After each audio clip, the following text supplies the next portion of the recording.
Hey guys, now let's talk about range of motion. Yep. Now range of motion has two important aspects. First is the range of motion with plane of motion, and second important aspect is your locking. So guys, every exercise has one definite range of motion, and usually when you do exercise, you should always do exercise in one plane of motion. I mean, your exercise should always be uniplanar. It should not be biplanar. What do I mean? What I mean, if you're doing an exercise in one plane, let's say if I'm doing something which is horizontal in nature, it should always be vertical. It should always be vertical in nature. If I'm doing something which is horizontal, it should always be horizontal in nature. There shouldn't be two planes into it that my exercise would follow, horizontal and vertical both. That might increase my chances to injury. That is not correct. So I'll give you one fantastic example of exceeding your range of motion. Squats. While you do squats, sometimes people tends to go to a bucket position. I mean, when you do squats, when your thighs are parallel to the floor, that is the perfect position.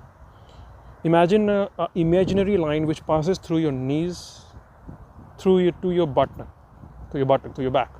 Now that imaginary line you should not exceed. You should not go down that imaginary line. If you're going down that imaginary line, you're increasing immense pressure on your knees. You're going to a bucket pose. What happened, you would not realize in a day or two, but over due course of time, there are chances that your knees would start paining, their wear and tear would happen, a ligament injury can happen. So you should avoid exceeding the plane of motion, the range of motion. Shouldn't. So people do it, and you would see a good bodybuilder doing a bucket phase. But guys, understand, I'm not talking about any championship over here. I'm not talking about you to have a physique like Arnold. I'm not talking about you for somebody with a huge bulk and everything. I'm talking about a normal fitness and a good looking body, a good physique, complete balance and agile body. So this is important thing to note, range of motion. Another important thing which you should note while you do workout is your joints, your locking of your joint.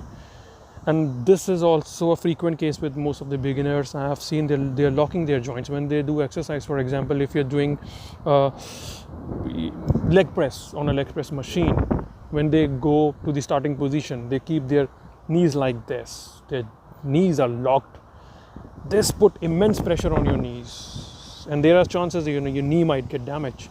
Don't do it. Don't lock your knees. Maintain some small angle to your knees in any exercise, guys. For barbell curl, when you're lowering down your weight, when you're resting it during an eccentric phase, don't extend your hand completely, extend your arm completely. This put a lot of pressure on your elbow. Don't do it. Maintain some angle. Don't extend it and keep it for a pause over there. The wear and tear of your joints will happen.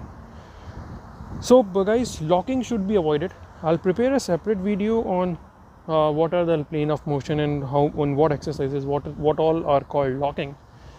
But remember two things: in the range of motion, you should not be exceeding your range of motion for a safe exercise, and you should not be locking any your joints or your elbow while you're working out. So this is it for this video, guys. If you like my video, please hit like, please subscribe my channel, keep motivating me. I'll keep uploading more videos, more information with you. Till then, take care, goodbye, happy workout.